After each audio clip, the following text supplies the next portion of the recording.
UK politics rift, ECHR suspension controversy. Right, let's get straight to it, shall we? Because what we're witnessing in British politics right now is nothing short of extraordinary, and frankly, it's about time someone said it plainly. I'm your host here at UK Connors, and today we're diving headfirst into a political storm that's brewing in Westminster, one that involves our Prime Minister Keir Starmer, some rather dramatic proposals about human rights, and a Chancellor who might just have had enough of the spin. Now, before we go any further, let me paint you a picture of what's actually happening while politicians play their games of semantics and public relations. 28,000 migrants have crossed the Channel this year alone. 28,000. That's not just a statistic on a government briefing sheet. That's the highest number we've seen since 2018, and it's happening on Starmer's watch. But here's where it gets interesting, because while these numbers are climbing, we're hearing whispers from inside Number 11 that someone isn't particularly pleased with how this whole situation is being handled. Rachel Reeves, our Chancellor, is reportedly less than impressed with the narrative coming out of Downing Street.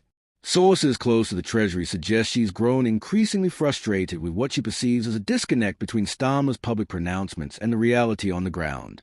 You see, while the Prime Minister has been making grand statements about getting tough on immigration, the numbers tell a rather different story, don't they? And Reeves, being the sharp political operator she is, has apparently had some rather heated conversations behind closed doors about the gap between rhetoric and results. But let's talk about what's really got everyone's attention, because Lord Blunkett's latest intervention has sent shockwaves through the establishment. The former Labour Home Secretary has suggested something that would have been politically radioactive just months ago, temporarily suspending parts of the European Convention on Human Rights. Yes, you heard that correctly. A Labour grandee is suggesting we put human rights legislation on pause to deal with our immigration crisis. Now, Blunkett isn't some backbench rebel looking to make headlines. This is a man who served in Tony Blair's cabinet, who understands the machinery of government, and who's suggesting what he calls a radical approach. He's looking at Germany's model, where they manage similar temporary measures, and saying we might need to follow suit for up to 6 months. The reasoning? To stop what he sees as a systematic abuse of the appeals process that's keeping over 50,000 rejected asylum seekers in the country, many of them housed in around 200 hotels at taxpayers' expense. Here's where it gets particularly spicy, because the numbers are genuinely staggering. We've got more than 50,000 migrants who've filed appeals against their rejected asylum applications. That's double what it was last year. Double. Meanwhile, 32,000 asylum seekers are being housed in hotels, costing the public purse millions every month, while ordinary British families struggle with the cost of living crisis that Reeves is trying to navigate as Chancellor. And this is where our Chancellor's alleged frustration starts to make sense, doesn't it? Because while she's trying to balance the books, find money for public services, and manage the economic challenges facing this country, there's this enormous drain on resources that seems to be growing rather than shrinking, despite all the tough talk from her colleague in Number 10. The mechanics of what Blunkett is proposing are actually quite specific, and they are worth understanding because they reveal just how complex this whole mess has become. Articles 3 and 8 of the ECHR are the key battlegrounds here. Article 3 protect against persecution if someone sent back to their home country, while Article 8 protect the right to family life. These are the provisions that immigration lawyers routinely use to challenge deportation orders, and they are remarkably effective at keeping people in the country even after they've been officially refused asylum. Yvette Cooper, our Home Secretary, has already proposed legislation to limit how often judges can invoke these articles, trying to reduce their discretion in hearing deportation appeals. But Blunkett's suggestion goes much further, essentially hitting the pause button on these protections altogether for rejected asylum seekers while we clear the backlog and get people removed who shouldn't be here. Now, you might be thinking this sounds rather drastic, and you'd be right. But here's the thing, we're living in rather drastic times, aren't we? The current system clearly isn't working. The numbers don't lie, and they certainly don't care about political sensitivities or party loyalty. Rachel Reeves, looking at these figures from her position as Chancellor, is reportedly asking some very pointed questions about why the promises made during the election campaign aren't translating into results on the ground. The political dynamics here are fascinating because we're seeing cracks appear in what was supposed to be a unified Labour approach to immigration. Starmer campaigned on being tough but fair, promising to end the chaos of the Conservative years while maintaining Britain's humanitarian obligations. But the reality of government is proving rather more challenging than the rhetoric of opposition, isn't it? Sources suggest that Reeves has been particularly vocal in private meetings about what she sees as a credibility gap. The public is being told one thing about immigration control, but the actual numbers suggest something rather different is happening. For a chancellor trying to maintain fiscal discipline and economic credibility, having tens of thousands of people in expensive hotel accommodation, while public services face cuts, is becoming increasingly difficult to justify. Blanquet's proposal for a boat licensing system in France adds another layer to this whole debate. His suggesting that we should pressure the French to implement registration requirements for boat purchases, transportation, and sales. The idea would be to enable law enforcement to raid warehouses and confiscate dinghies before they can be used for channel crossings. It's a practical approach that recognizes a problem starts well before boats hit the water in Calais. But here's what's really interesting about Blanquet's intervention, is providing political cover for more radical approaches while Starmer is still trying to maintain his moderate image. The former Home Secretary can say things that would be politically damaging for the current Prime Minister to suggest directly. It's a classic bit of political choreography, except the dance is getting increasingly complicated. Meanwhile, Kimi Badenoch and the Conservatives are pushing for complete withdrawal from the ECHR, with a study underway and result expected at the Tory party conference. This puts Labour in an awkward position. Too soft and they look weak on immigration.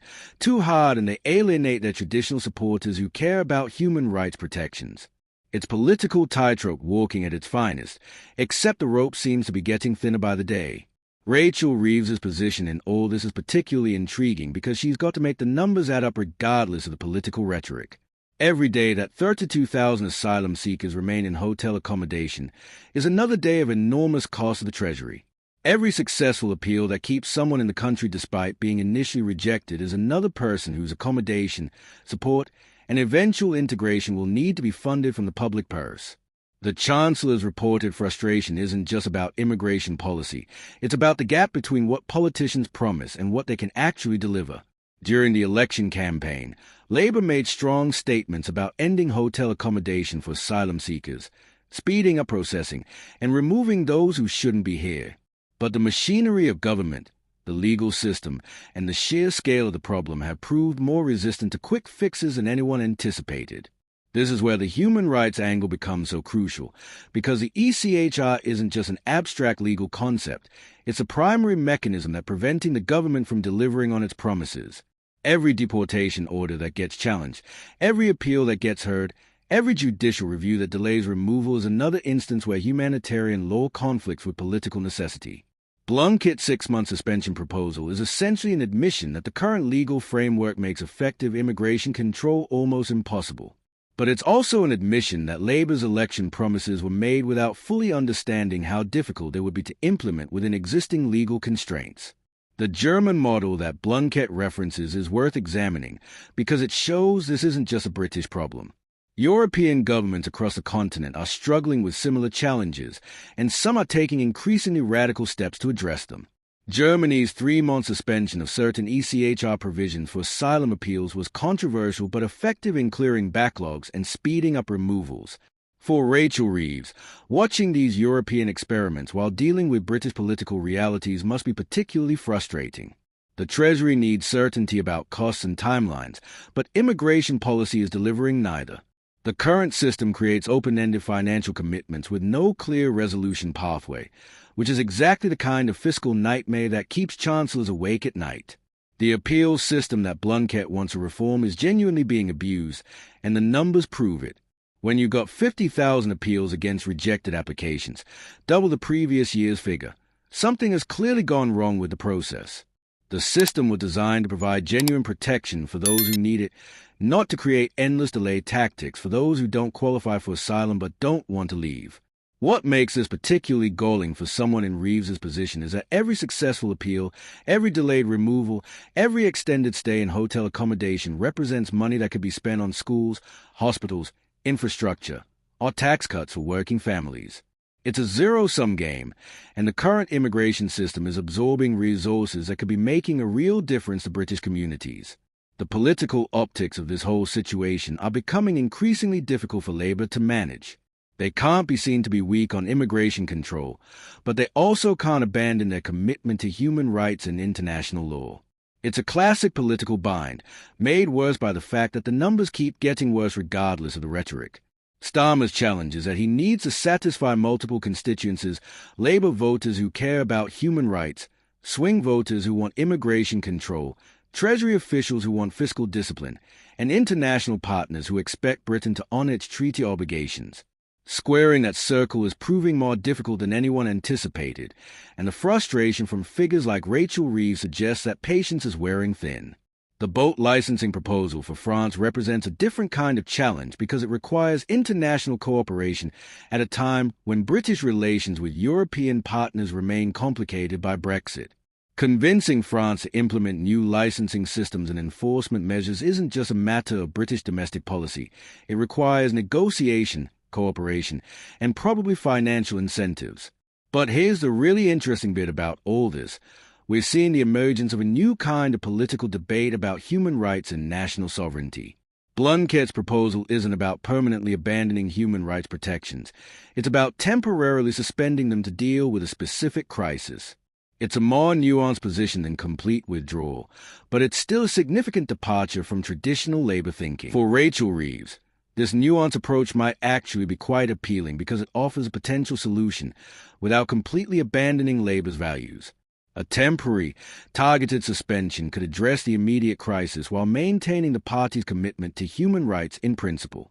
It's the kind of pragmatic compromise that might satisfy both Treasury concerns and political necessity. The timing of all this is particularly significant because we're seeing these debates emerge just as winter approaches and the hotel accommodation costs are about to spike even higher. Energy bills for housing 32,000 people are going to be enormous, and that's money coming directly out of the Treasury's budget at a time when every department is facing spending pressures. What's really driving the urgency here is that the current situation is simply unsustainable. The numbers are going in the wrong direction, the costs are spiraling, and the political pressure is mounting. Something has to give, and the question is whether it will be the legal framework, the political promises, or the fiscal constraints. Rachel Reeves' reported anger about the gap between promises and delivery reflects a broader truth about modern politics. Voters expect results, not excuses. The Chancellor knows that if Labour can't deliver on immigration control while managing the economy effectively, they'll pay a heavy price at the ballot box. The Conservatives may have failed on immigration, but that doesn't give Labour unlimited time to fix the problem. The European context is crucial here because Britain isn't facing this challenge in isolation. Migration pressures across Europe are forcing governments to reconsider established approaches to asylum and human rights. The German model that Blunkett references is just one example of how European countries are adapting their legal frameworks to address unprecedented challenges. But adaptation requires political courage, and that's where the current situation becomes really interesting. Starmer needs to decide whether he's willing to take the political risk of supporting temporary ECHR suspension, or whether he'll stick with incremental reforms that might not be sufficient to address the scale of the problem. For viewers of UK Connors, what we're witnessing is a perfect case study in how political reality collides with campaign promises. The immigration crisis isn't just about policy, it's about credibility, competence, and the fundamental question of whether modern governments can actually control their borders within existing legal frameworks. The next few months will be crucial because the pressure is only going to increase. Hotel accommodation costs will rise with winter energy bills. Public patience with the current situation is clearly limited, and international migration pressures show no sign of decreasing. Something will have to change, and the question is whether it will be the law, the policy, or the government itself. What makes this story so compelling is that it reveals the tension at the heart of modern British politics, between humanitarian values and practical governance, between international obligations and democratic accountability, between what politicians promise and what they can actually deliver. Rachel Reeves' frustration might just be the canary in the coal mine, signaling that Labour's honeymoon period with immigration policy is coming to an abrupt end. The stakes couldn't be higher, the timeline is compressed, and the political risks are enormous for everyone involved. Welcome to British politics in 2025, where the only certainty is that yesterday's solutions aren't working for today's problems, and tomorrow's challenges are going to be even more difficult to navigate. This is exactly the kind of story that defines political careers and determines electoral outcomes. Keep watching UK Connors because this immigration drama is just getting started. And trust me, you won't want to miss what happens next. Hit that subscribe button, turn on notifications, and join us as we continue to unpack the political earthquake that's reshaping British politics right before our eyes.